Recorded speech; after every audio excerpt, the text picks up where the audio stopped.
Speaking slowly so you can understand. Just a couple of teachers just doing a thing. Speaking slowly so you can understand. Just a couple of teachers just doing a thing. Gonna give you that English nice and slow. Gonna give it to you nice and slow. I'm gonna give you that English nice and slow. Gonna give it to you nice and slow. I'm gonna give it to you.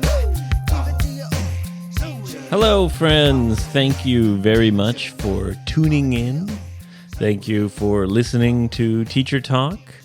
Today I have Daddy Diaries episode number 4 ready for you.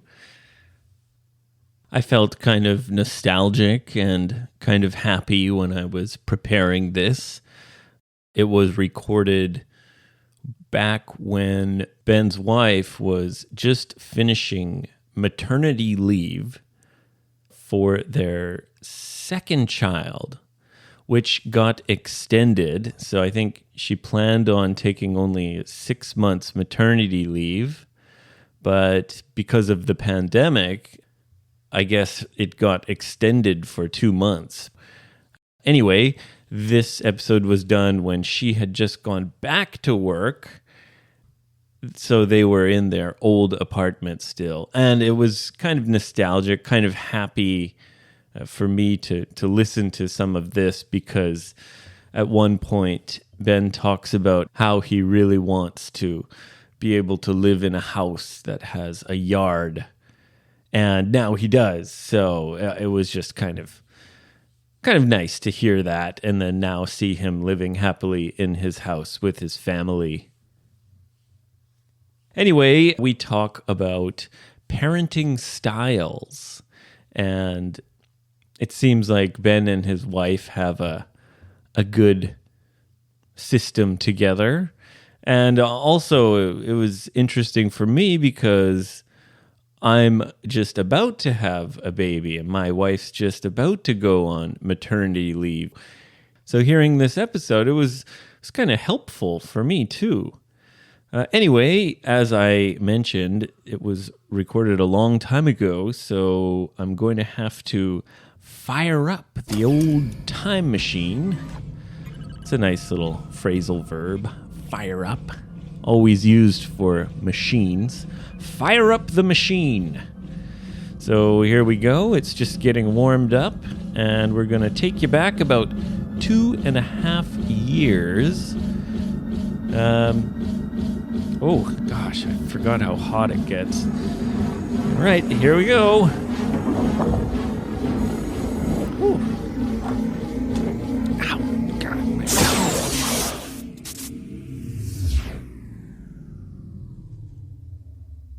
Here we are in the DJ Ben Key studio. Yeah, the laboratory. This is your music laboratory. That's right. It's my music laboratory and family fun house. Where's your wife? Good question. I haven't seen her for days now. Come on. She went to buy milk and she never came back. She's had it. Yeah. She's had enough. Just going to get some cigarettes. See you in a minute, son. Never see her again. No, she's at work. She's gone back to work after an extended maternity leave, so taking time off work after you have a baby. And then for other reasons, she had to extend that time off work a little bit more because of the situation in the world. Oh, right. So how long did she take off work for her maternity leave? Well, originally it was going to be about 6 months or so, and then in the end, I suppose it's been 8 months. 8 months? 8 months, Okay. yeah, without working. And now she's back at work. She's back at work, in front of the computer, on the phone. Does she like working? Like, does she prefer to work? Would she, if she had a choice, would she want to stay home, or does she like being a working mother? She's always worked, So there has been times when I suppose she had a choice not to. Not really. I've always had a decent job, I suppose, especially in Australia. But, You're a money-making machine. well, I'm a survivalist. I make just enough You to survive. So she enjoys her job. He's a survivor. He's DJ Benke. He don't give up. Never He keeps gonna surviving. Hey, Hey, hey, hey, hey, hey, yeah, survivor. But songs don't pay the bills. So I have to go to work, and Not yet. so does she. And she works with some good people. She has nice co-workers. That's So important. very important. So, I'm sure she would prefer to stay at home and eat strawberries and drink French champagne. But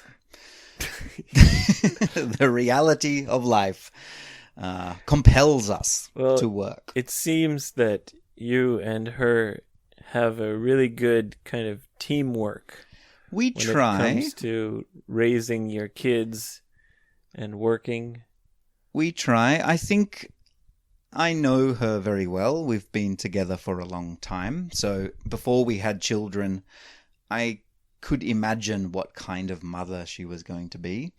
And we have similar opinions on parenting, Okay. I believe. So your parenting style matches. Quite well. We don't have the same opinions on everything, of course. That would be boring. But with parenting, we're kind of, as we say in English, on the same page. Aha. You're on the same page as your wife. That's right. We have similar opinions on the issue. That's good. Yeah, So you we're don't argue about that many things. not parenting so much. Other things, sure. But parenting, sometimes there's arguments. It can be stressful. It's not perfect. But we both have a similar opinion about, for example, letting kids make mistakes and fall down and not being a helicopter parent. Ah, yes. Yeah, which is very... A helicopter parent means always kind of very close to your child and stopping them from doing things, and That's right, babying them. yeah, you have to let them go. Yeah, let them fall down, let them climb the tree and learn their lessons. Let of course, them be not free. not kill themselves, but almost. And I suppose like most parents, not too much TV, not too much screen time, healthy food, not too much plastic. It's good to play with nature. Get out and experience nature. Stones and sticks and trees are nature's toys. The park is nature's toy box. Yeah, well, when I was a little kid, one of our favorite games was, Can I guess? sure, Hide the stone. nope, that would be a really hard game. Grab the stick. No, but No. close. Close? We dig a big hole in the garden, Okay. like just a big dirt hole, Yeah. and fill it with some water, Ooh, get it really muddy, a mud pit. and then take off all our clothes, Oh, yeah, I like this. just jump in the mud pit. Mm-mm. That was it. That's the game. Get nice and muddy. Yeah. Yeah. Would you fight in the mud pit? We'd wrestle Would you wrestle? a little bit. Yeah, like alligators in the mud. To us, that was just a fun game. I think my mom taught us the game. Yeah, I actually did She just- exactly the same thing. Did you? We didn't have a swimming pool, so my father dug a hole and filled it with the garden hose. And Jump we in. muddied about. Yeah. With the worms and the bees. Yeah. It's Yeah. good. Yeah. And it was, I think it was great. It was great fun. Sure. It was in the backyard, Right. and there was an alley, a small street that runs behind our house. Okay. So the other kids in the neighborhood or the neighbors would kind of see They were jealous of your 3 young mud boys. hole. Yeah, they were probably jealous. Look at those Lawsons with their fancy mud hole. Having all the fun. Having all the fun. They do what they please. Yeah. Yeah. That's a point where we agree. And another big point. So my question is... Oh, sorry. You had a question. Have you played the mud game with your kids yet? No, unfortunately. And one thing that is hopefully temporary, we won't live in an apartment forever, but I'm really looking forward to when we can have a house with a backyard. Yes. Yes, because I grew up in Australia, obviously, and even though we didn't have a lot of money, we always had a house with a yard. Because that's normal in Australia. We have a lot of space. Same in Canada. Same in Canada. Most of Canada. Yeah. Unless you live in like the really inner city, like Right. downtown. Yeah. Yeah. Most Canadians grow up with a backyard. Yeah. And every child should, if they have the opportunity. It's some of my best memories are growing up in a backyard. Yeah. With, playing with the trees and finding insects and playing in the mud. Shooting bows and arrows. Yeah, and swinging on the hammock. Swinging on the hammock. One day my father drank too much and he swung me on the hammock and he was trying to swing me all the way around. Oh, wow. And I fell out and broke my arm. Oh, no. Yeah. How old were you? About 8. We did something similar with my younger brother. Did you break his arm? We did, yeah. Did you? Yeah, my dad taught us a really stupid game. Oh, what game is that? Was it a mud pit game? No, it wasn't a mud game. It was a regular game. I got a new game for you, boys. This one's not about mud. And he taught us this when our friends came over to play. Yeah. He said, yeah, okay, get one kid to sit on a chair, and then the 4 other kids... Break his bones. No, they stand around him, and you have one kid on each knee. Okay. And one kid under each armpit. Right. So 2 on each side, and you go 1, 2, 3, and you just throw the one kid up in the air as high as you can. Okay, it sounds fun, but what about when he comes down? Well, that's the problem. Yeah. Is you have to catch the kid. It's easier to throw than catch. Yeah, so we threw my little brother way up in the air, and he came down and no one caught him and broke his arm. You threw him up and everyone said, let's go get some snacks. High he is. Let's go get a drink. And then whap. Boom. And he had a broken arm. Wow. And the thing that I thought was crazy is my dad got really angry at my older brother. Well, it's usually the Why oldest didn't you brother. catch him? It's usually the oldest brother that takes the responsibility. Yeah, but come on, Dad. Why would you teach us such a dangerous and stupid game? Well, it was fun until the horrible injury. Yes. Did your brother blame you for what happened? Not me. He was maybe a little upset at my older brother. Because he was the oldest. He was supposed to be the catcher. So he took all the blame. Yeah, and looking back many years later, I realized, wait a minute, that's totally Dad's fault. Yeah, it sounds like he was the designer of the game. Yeah. He encouraged us to do this really dangerous thing and then blamed it all on my brother when Tyler broke his arm, my younger brother. I see. What did your mum say about it? Was she angry with your dad? No, I think she also blamed my older brother. Well, but I think that's just because she didn't want to have a fight with my dad. So it's just easy to blame my older brother. I understand that thinking. Yeah. Yeah. Yeah.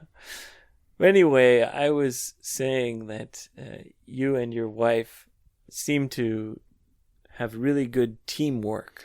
Yeah, we try, we have different working hours. So I will, as much as I can, take care of our baby during the night and do some early morning things while my wife gets ready for work, because I start my work later in the day, usually in the afternoon. So we have a balance that way. I don't mind doing some housework, although my wife does a better job.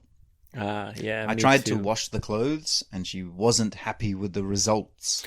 My wife always makes me use like little bags inside the laundry machine. Yeah, I don't understand. Put all your socks in this little bags. net bag and put all your underwear in this. And it's like, The mystery just of the net fucking bags. throw them in the washing Yeah, machine. they're all clothes. Yeah. They're all made of. Oh, but they're going to cottons. get damaged. So?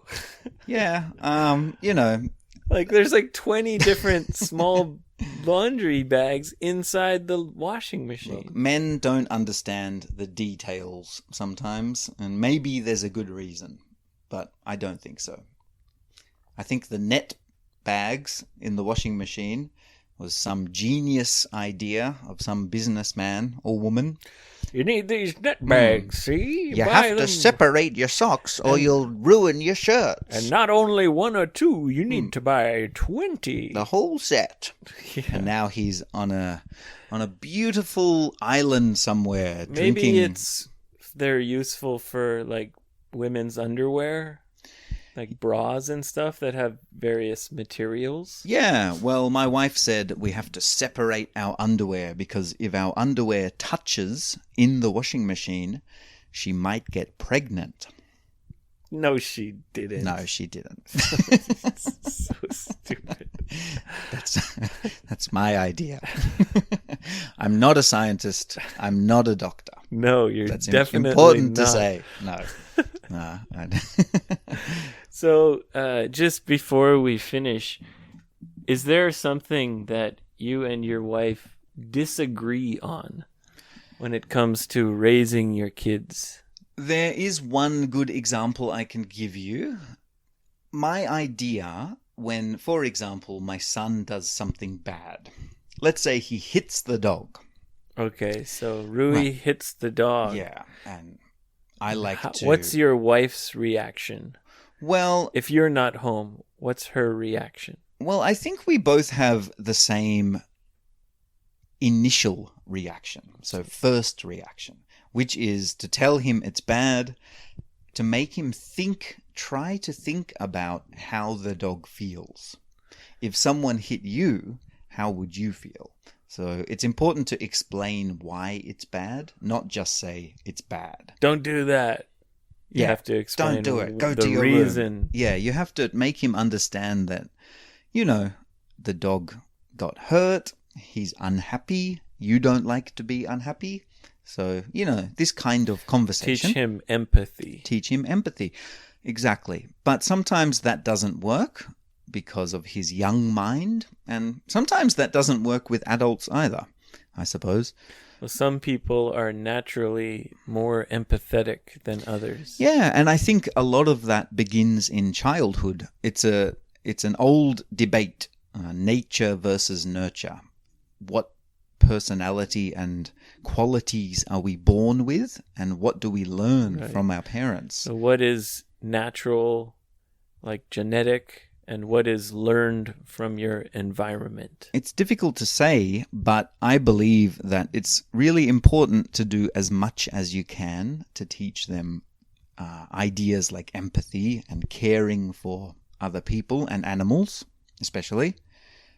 But to go back to my example, I don't want to use fear as a motivator, as a reason for good behavior.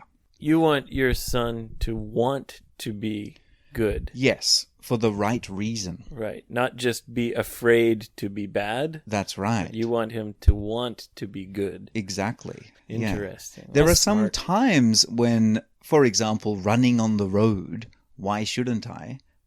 Because a car might hit you and you have to go to the doctor. that is fear, but there's a good reason. But there's different kind of fear. And there is a classic way of telling children to be good, the Japanese way, which is that the oni will come, the demon will come, and he comes to bad children. And if you do bad things, the oni, the demon, will come to the house. Does your wife tell your son that the demon's coming to get him? Sometimes, if we can't have a conversation and make him understand, and we're both feeling angry and tired and really difficult times, then yes, she would use that. I thought, I don't want to use that. So the demon threat is like the last resort. Like Yes. when everything else fails, then it's like, well, the demon's going to eat The you. last option. You're not understanding, so the demon's going to come. At first, I didn't like the idea of using especially a fantasy fear, but I came around. Now I appreciate as a last option. You came around, meaning you didn't like it at first, but now you kind of started to like it. Now I understand it is an important tool when everything else doesn't work. It does work. And he's terrified. He's very scared of the demon, and I don't like to make him feel scared, but sometimes there's no other option. The demon's That's going the to truth. get you, boy. The demon's coming, and I can't save you. You listen here, boy. Ain't nobody gonna save you now, boy. If you don't eat your broccoli, the demon will get you. That's right. Yeah. It sounds like you have a very modern and intelligent way of parenting and teaching your kids. But Thank you. I think it's just common sense. it's kind of the opposite of the religious way, which is like, you're going to hell. Yes, Or well, the Christian religious way. I wasn't raised in a religious family, and I won't talk too much about religion, but I will say I think it's unhealthy for children, that kind of idea. Yeah, I think with religious people, like really religious people, is the parents believe it. Well, if they do, So it's easy to just use fear for everything. yeah, I wonder how many religious, for example, Christian parents really believe it, or if it's just a convenient tool to organize their lives. I don't know. Well, we don't have to talk about such complicated things. No, that's a long road of conversation. But parenting is difficult, but we're trying our best. I asked you what you and your wife disagree about, and actually it's the demon, the oni, but you've come around to the idea, and so there's nothing you disagree about. Not really. Nothing we disagree about on a deep level. No. Ben, will you be my dad? Sure. You're- Let's go you're a to good dad. get the adoption papers. I want you to be my dad. Okay, Or sure. be my second dad. But you have to work for me. I make my children work hard. Will you feed me? That's another thing we agree on. Children should work. Yes. From the day they're born. Well, yeah, at least, they should help clean up and as much as possible. That's very important. And when I tell my son to clean up, he's getting better, but he's found some excuses. He's realized the power of excuse. Now, he doesn't use it well. He's just discovered the idea of an excuse. What's his excuse? So I say, clean up your cars. We're going to have dinner. Or before you start a new game, clean up the old game. He thinks, and he says, my arm hurts. It's me arm, sir. It doesn't work. So his arm hurts to clean, but it's Suddenly okay to his play. arm is broken. My arm hurts. Yeah. Clean up, Or, my arm hurts. I have a stomach ache. I'm dying. Oh, really? But then, when he smells his dinner, suddenly his arm has returned just to fine. normal, just fine, Wow. better than it was. Amazing. It becomes a super arm, and he cleans very quickly. Okay, well, thanks, Ben. That is no problem. I'm always enjoy talking with you, Abe. Of course you do. Yeah, it's You're my dad. one of the best you're days of my life. You're my new dad. Well, I'm your dad now. Whoa! Okay. Woo! Oh, I need a towel to wipe down. Ugh. God, I'm so sweaty. All right. Well, sorry for the sudden ending. I had to come back to present day, back to the future. Well, no, back to now, because I have some things to do this morning. Thank you so much for tuning in. I hope you enjoyed it. It's kind of fun to hear these old recordings from a long time ago. I'm not sure much has changed. Maybe a little bit. Or we're still kind of the same old guys, I guess, though. Come to 55freebird.com. Contact us on Twitter or Instagram or Gmail, FBE Teacher Talk, and send us your questions, send us your comments. The next time we record, we are going to do all of that stuff. I don't really want to answer listener questions by myself. I think it's more interesting to have both of us answering the questions. So send us your questions. Hopefully we'll meet in person and record this week. And finally, drink the wine in these mysterious boxes sent to us by a listener. Well, we hope to hear from you. Have a great week and see you next time. Waiting a long, long time.